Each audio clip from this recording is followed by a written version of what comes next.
Leaders of Tomorrow, the only show right now on Indian television where you, the MSME, get center stage. This is ET special Delhi initiative to give MSMEs and entrepreneurs the opportunity to be front and center on every industry and area that matters to you. We're doing a special conversation on the aviation industry today, and I'm in conversation with Neerja Bhatia. She's the Vice President of the Indian subcontinent at Etihad.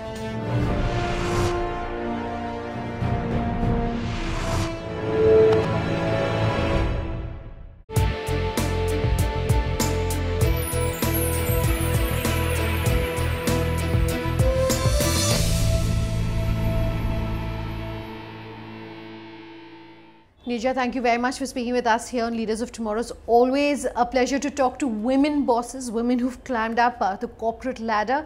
And I want to kick this conversation off by asking you to talk to the viewers of Leaders of Tomorrow about the Indian market for the aviation industry. I will come to an Etihad specific view, but first and foremost, how has the industry changed? You've been at the helm for about 13 years now, and what are some of the biggest changes that the market has undergone in this time period? So predominantly, I would say the industry, the air travel industry has changed phenomenally over the last decade. I think the overall definition of travel has changed. Earlier, it used to be travel only for the rich and famous, big, large corporations. Today, it's become a necessity. Everybody travels, whether you are traveling for a holiday or you're visiting friends and relatives, you're going to study abroad, or even for the SMEs. So travel has become an essential part of your daily routine.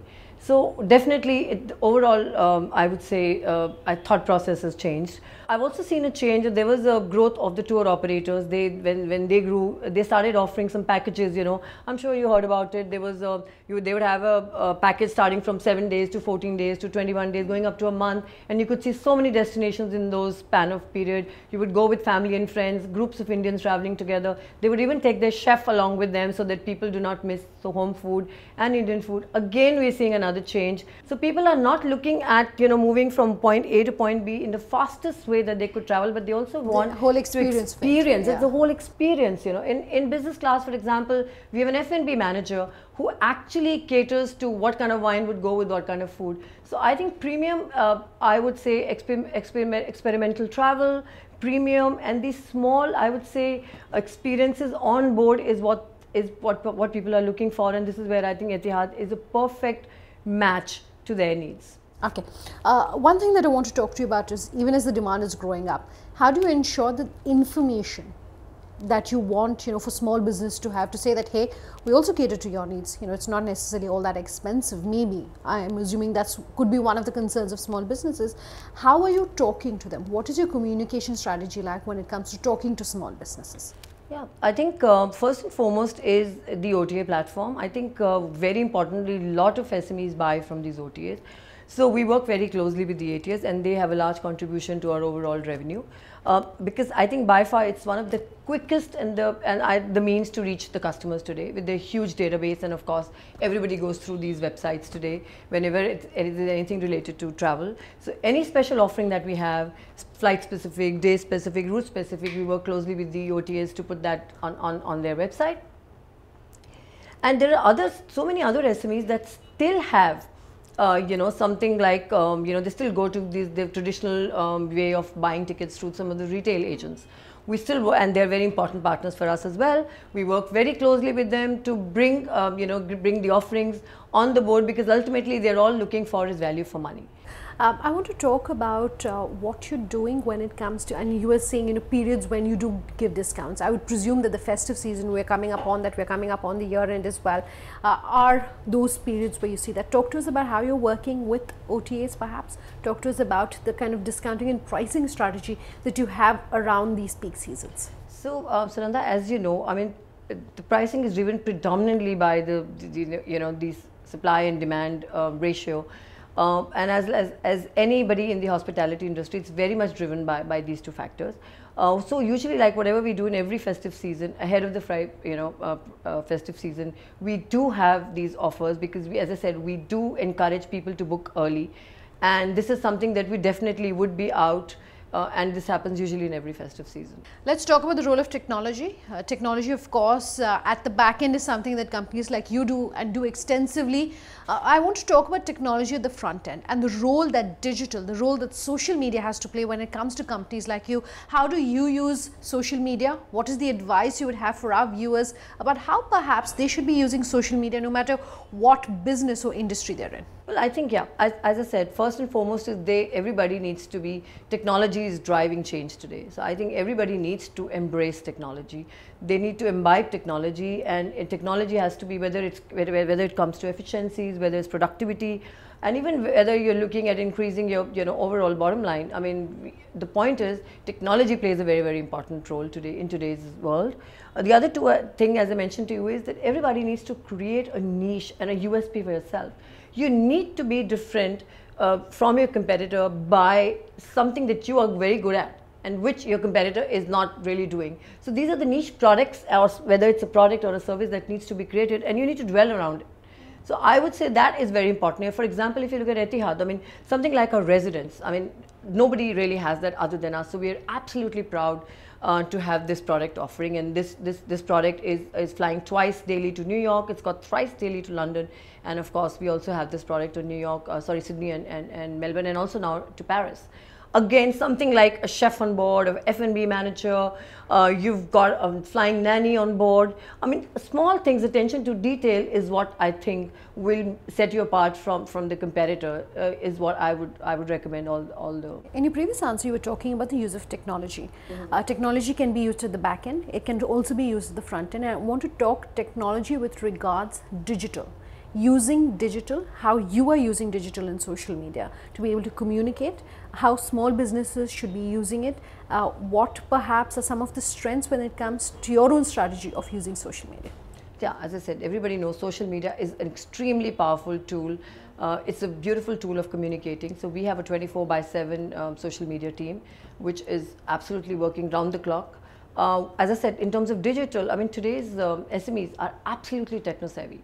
I mean, we've given them mobile apps so they can actually book their flights on their mobile. They can check in online. They can print their boarding cards while they're at home. And when they go on board, they want technology at their doorstep. They want to watch a live game of football or cricket, or if it's probably IPL that's happening. And again, as I mentioned to you, I mean, it's just that they want, technology is at the helm of everything we do, whether it is electronic medium, whether it's your laptop, whether it's your mobile, whether it's iPad. I think this is where I think we bring value in terms of these kind of offerings. So it's always exciting for us to be able to speak with a woman boss.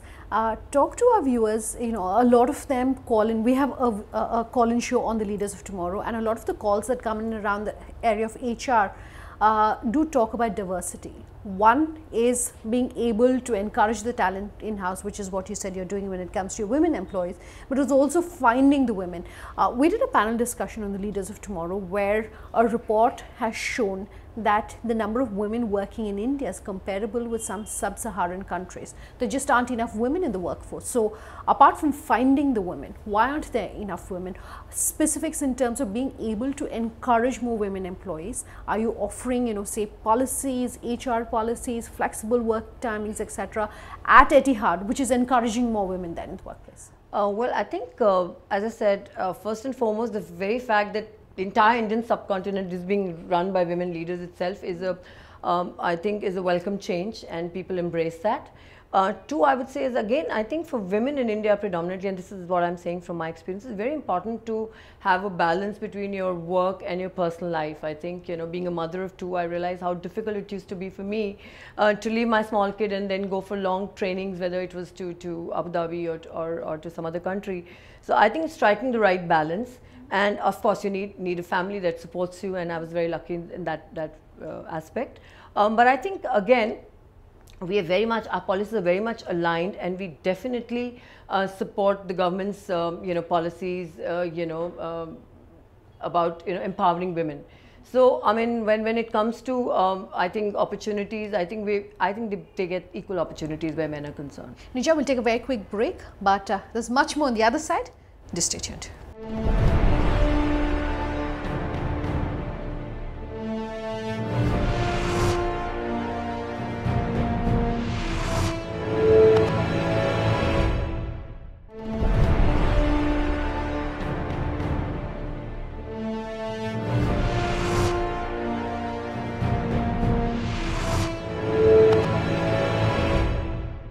Welcome back with us here on Leaders of Tomorrow, and tonight we're talking about the Indian aviation market with Etihad. I want to talk about your own journey at Etihad. We started this conversation by saying you've been here 13 years. What have been some of the biggest learnings? And based on that experience, what can you tell our viewers about, some of the challenges perhaps you faced, how you've overcome those, and therefore your takeaway from there? So I think, as I mentioned to you, I mean, I have about overall close to 30 years of experience. So previous to Etihad, I used to work for another renowned airline and with the GDS company for a year. So when I started 30 years ago, it was a man's world in aviation industry. Unfortunately, still a man's world. There are very few women on the top, and I'm absolutely proud to be where I am. But why is that? See, the attribution goes to many, I would say, ways. First and foremost is, of course, my own hard work and determination and belief in myself. And I've actually risen from the ranks. So I've actually climbed the corporate ladder, as you mentioned. But it's sheer hard work and, of course, my dedication. Also, I think along with that is the contribution of the team. I've been very, very lucky to have a fantastic team. Some of them have been with me in the company right from the beginning, inception, 13 to 10 years of experience. So you never succeed alone. You need a team with you. So I think I'm very grateful to the team that I have. I'm very proud of them. Also the company. I mean, the company has given us so many opportunities, empowerment to women. I mean, 1/3 of Etihad's employees today are women. I'm very, very proud to say that. Okay, I want to talk about mentoring. How crucial is that in an organization of the size of yours or for a small business? Is it crucial, in both sizes of organizations? What do you do when it comes to mentoring? So I think mentoring is again very important, and especially on the job mentoring is something which is very crucial. So what I usually do is I do have one-to-ones with my team. It's almost happening every week. And if not weekly, then definitely fortnightly. I also have the regional reviews. So I have my country managers from Sri Lanka, Bangladesh, Nepal, Maldives, Seychelles. They come over here. We have our regional meetings once a quarter. Mumbai being the regional headquarters for the Indian subcontinent. I also go to Abu Dhabi once in again a quarter, wherein all the vice presidents of the regions get together, and it's all about learning. It's all about understanding where the challenges and the opportunities are, and then we chalk out the roadmap and work together to see what are the areas. In sales area particularly, we have something like coaching that is done for the people on the field. So this is a fantastic, I would say, program wherein we actually go and observe the salespeople while they're selling. And this is where I come in and I mentor my direct reports and my managers, and then they in turn kind of mentor their salespeople. So I think we have a fantastic, it's called the Etihad way. And I'm very, very proud that we follow that, and it's fantastic. Okay, not just Etihad, but I want to talk about whether, in your experience, you see there's enough understanding of why mentoring is important for corporate India. Oh, absolutely. I think mentoring is absolutely important, because you need to know what are the areas that you're doing well, what's the things that you could have done better, and how is it that, and also it's very important to review what are you, I mean, sometimes what happens is you've been given certain KPIs, right? And you are really going and trying to achieve those KPIs. So it's very, very important to make sure to get that kind of mentoring from your line manager to see whether you're on the right track or not. And what is it that you need to do differently, and what is it that you need to do further to achieve those milestones. Okay, as we're winding down, has GST had any impact on the aviation industry? I think it had a very, very small impact during that period, but I think it was, and predominantly in the leisure sector, but I think by and large, if we look at the overall impact, not much. How do Indian small businesses compare with the global peers, since you have an eye on how several of the markets in Southeast Asia look? Yes, so I think, as I said, there's lots that we're doing with the SMEs, because as I said, they're a very important segment. This is a segment that's growing, and we are targeting them pretty well in terms of something like, we recently tied up with the Lakme Fashion Week. Now this is in line with our overall global strategy, because we believe we're a very fashionable brand. We're a very luxurious and a fashionable brand, so we sponsor the fashion weeks across some of the key fashion capitals of the world. So may it be Sydney, Milan, Berlin, London, and New York. and of course Mumbai. So this is the third consecutive season that we sponsored. Now this is during this fashion week, we kind of launched a runway to runway campaign. Now this is predominantly aimed at the SME segment of the fashion industry, very clearly, wherein anybody related to fashion, may it be media, may it be the designers, the models, etc., can get special offers on Etihad. It could be some tactical offers, it could be baggage allowance, it could be lounge access, it could be upgrades, etc. So this program is again tied up to a loyalty program, and they could actually travel and enjoy the Etihad experience to all the fashion capitals of the world. So this is again a unique proposition that Etihad has forayed into from the aviation perspective. Another thing what the SMEs do is, as I said, Abu Dhabi is a very important market. So we work very closely with the UAE embassy and of course the CII and FICCI, and we bring in these roadshows wherein the Abu Dhabi investment forum comes together, and there's one happening in November wherein we do roadshows in India where we invite all the SMEs along with the CII or FICCI. We choose one of them, and we've been doing these roadshows along, of course, in the able leadership of the UAE ambassador here. And this is where we give opportunities to the SMEs to come and invest into Abu Dhabi. And there's so many opportunities in Abu Dhabi that they can avail of while they're investing, and they work together with the SMEs in Abu Dhabi. So this is a fantastic platform to provide to the SMEs. Also, we are also a member of the UAE India Business Council. We are in fact one of the founder members. I'm also the member of the India US Business Council and the Indo-German Chamber of Commerce. Now, for example, US. A lot of these Indian SMEs have businesses in the US. US is a very, very important market for most of the SMEs.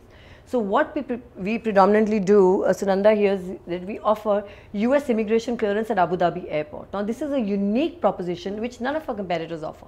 So when you're in transit in Abu Dhabi, you can actually clear your immigration in Abu Dhabi, and you come on arrival in US as a domestic passenger. So this is again a unique offering that Etihad has to give for all the SMEs who are flying to US via our gateway Abu Dhabi. Okay, just going back to my question, I want to understand how Indian SMEs and Indian small businesses are perhaps different from their global peers, considering you have an eye on how several of the markets in Asia perform. So I think difference in terms of, as I said, I think attention to detail is what they're looking at, and something like a Business Connect product will work beautifully well, and something like Runway to Runway would work very well because they are looking at, as I said, value for money.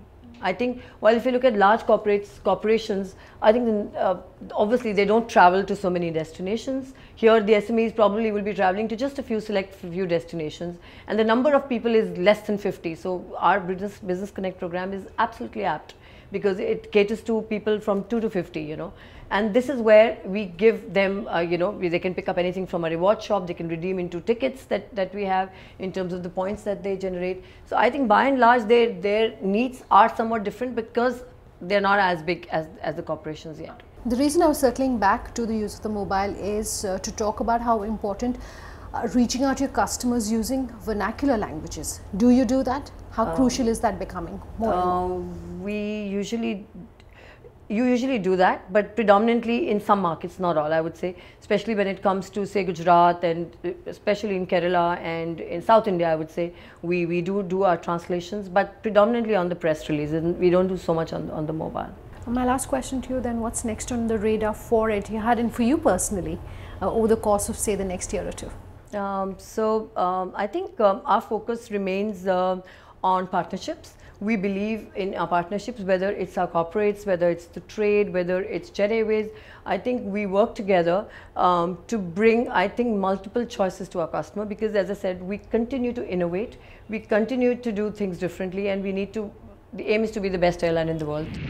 Neerja, such a pleasure having you here on Leaders of Tomorrow. If you have any feedback for us, you can always write in at leadersoftomorrowtimesgroup.com.